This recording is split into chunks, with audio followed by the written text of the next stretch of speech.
Coffee and diabetes, how coffee affects blood sugar. Caffeine. You might see your blood sugar shoot up after that first cup of coffee in the morning, or maybe you find that you need extra insulin for your meal when you have a coffee on the side. And maybe that's making you question, can people with diabetes have coffee? We often talk about caffeine and drinks like coffee, Red Bull, tea, and Coke as though we simply consume caffeine and suddenly you have energy.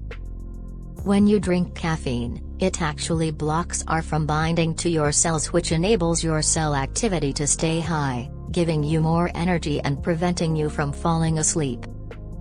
The presence of caffeine also tells your brain to produce more serotonin, dopamine, and acetylcholine. Caffeine also increases your body's production of catecholamines. One of those hormones is adrenaline, and this is exactly why and how caffeine can spike your blood sugar. The answer to this question is complicated because different sources of coffee, for example, contain different amounts of caffeine. How coffee affects your blood sugar.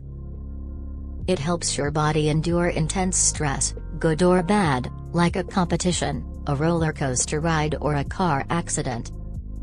Adrenaline helps you endure that stressful event by telling your liver to release stored energy, glucose. Your liver has stores of glucose, known as glycogen, that it releases at different times every single day. During everyday life, your liver is releasing tiny amounts of glycogen between meals to give your brain that second-by-second delivery of glucose it needs in order to function. During stressful events, like CrossFit or a car accident or a cup of coffee, your liver will release a larger dose of glycogen, giving your body a larger dose of glucose to use for fuel. And that is how caffeine spikes your blood sugar. Note: coffee consumption, especially in the evening, can also decrease sleep quality for some people, which is a known cause of decreased insulin sensitivity. People with diabetes should look closely at our caffeine consumption and moderate it just like we would with other things that impact our blood sugar levels.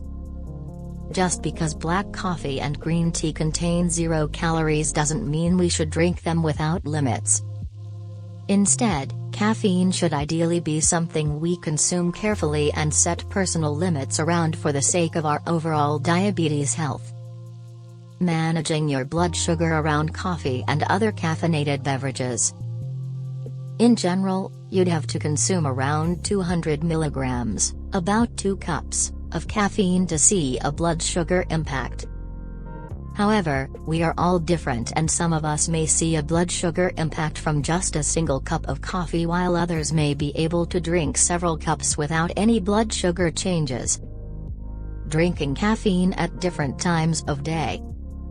It's also important to notice whether the time of day you drink caffeine or coffee changes the impact, too. Most people experience some level of insulin resistance in the morning, which wears off throughout the day. Adding coffee to an already insulin-resistant situation can be the recipe for very high morning blood sugar. One of the most useful things you could do for yourself as a coffee drinker with diabetes is to gradually adjust your taste buds to appreciate the taste of black coffee. Do you need more insulin for coffee? Drink a cup of coffee and see where your blood sugar goes during the 1 to 2 hours after that cup.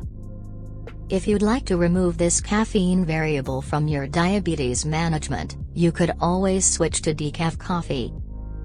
There is a little bit of caffeine in decaf coffee, but likely not enough to impact your blood sugar. Either way, it's all about balance, like everything else in life with diabetes.